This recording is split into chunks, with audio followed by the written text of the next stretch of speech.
काल भारत-पाकिस्तान मॅच नंतर एक घटना मालवणमध्ये घडली। एक मुसलमान भंगार व्यावसायिक हा भारत विरोधी घोषणा देताना नागरिकांनी पकडलं, त्याला चोपलं आणि मग पोलिसांच्या हातात दिलं। मी आपल्याला ही घटना का सांगतो त्याबद्दल त्या जिथे जिथे आपण आहोत, काही लोकप्रतिनिधी आहेत, जागरूक नागरिक आहेत, त्यांनी ह्या गोष्टीची माहिती ठेवावी म्हणून आपल्याला हे मी सांगतोय की ही अशा व्यक्ती ह्या आपल्या आजूबाजूला असतात पण आपल्याला कळत नाही त्यांचा खरा रंग काय, तो त्यांचा हेतू काय, हे आपल्याला अशा काही घटना होईपर्यंत कळत नसतात। म्हणून आपल्याला काही गोष्टी सांगणं गरजेचं आहे की आपण जागरूक राहावं आणि अशी लोक जर आपल्या आजूबाजूला असतील तर त्याबद्दल प्रशासनाला कळवावं, जेणेकरून काही जर मोठं काही होणार असेल, यांच्या डोक्यात काही मोठी घटना घडवायची असेल तर ते आपल्याला थांबवता येईल। एक म्हणजे हा सांगतोय की हा यूपीचा आहे पण यूपीचा ऍड्रेस देत नाही, तर आपल्याला माहित नाही की तो यूपीचाच आहे। तो आलाय 10 वर्षापूर्वी, मग तू बाबा मालवणातच कसा आला, कुठून आलास, कोणी तुला आणलं, कुठल्या स्टेशनला तू उतरलास, तू भारतातला तरी आहेस की नाही हे आपल्याला अजूनपर्यंत कळायला मार्ग नाही। पोलीस त्याच्यावर सखोल चौकशी करतायत। ही एक नेक्सस आहे। काही भंगार व्यावसायिक झाले, काही ट्रान्सपोर्टमध्ये ड्रायव्हर झाले किंवा मेकॅनिक झाले, काही भाजी विक्रेते झाले आणि ह्यांनी आपापली लाईन ही अशी फिक्स करून ठेवली आहे, म्हणजे या सगळ्या व्यवसायामध्ये त्यांना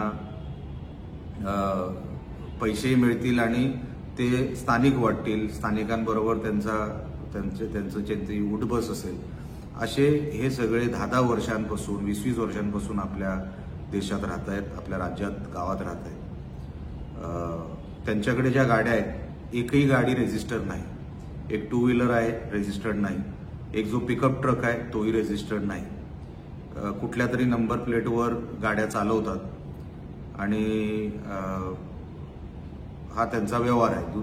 त्याच्यानंतर सर्वात भयानक गोष्ट म्हणजे काय, हे आधार कार्ड जे बनवलं ते कोणाच्या तरी मदतीने फेक आधार कार्ड बनवलं। आता फेक आधार कार्ड बनवण्यासाठी जो ऍड्रेस दिला तो सगळा चुकीचा आहे।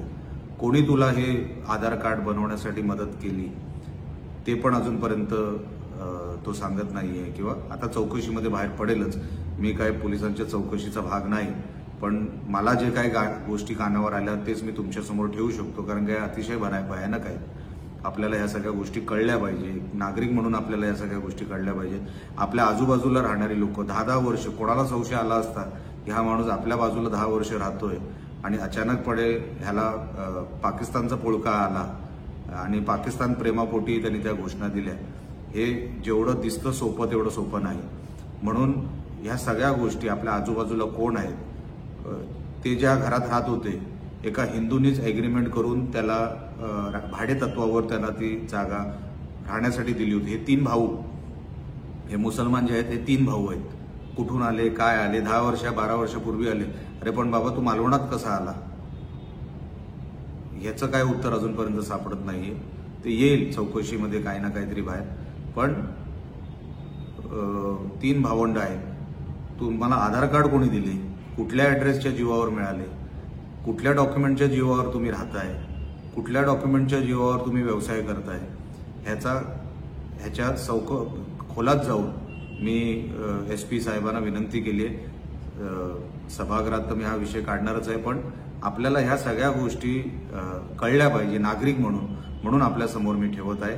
ह्याचं पुढे काय होतं, आज एक स्ट्रक्चर आम्ही पाडलं, त्यांची जिथे ते सगळं करायचे ते आम्ही सगळं उद्ध्वस्त केलं। 24 तासाच्या आत मला कळलं, 24 तासाच्या आत मी ते प्रशासनाशी बोललो, प्रशासनाने त्याच्यावरती चोख कारवाई केली, पाडून टाकलं, उद्ध्वस्त केलं। त्याबद्दल प्रशासनाचं, पोलीस प्रशासनाचं आणि नगर परिषदेचं मी अभिनंदन करतो।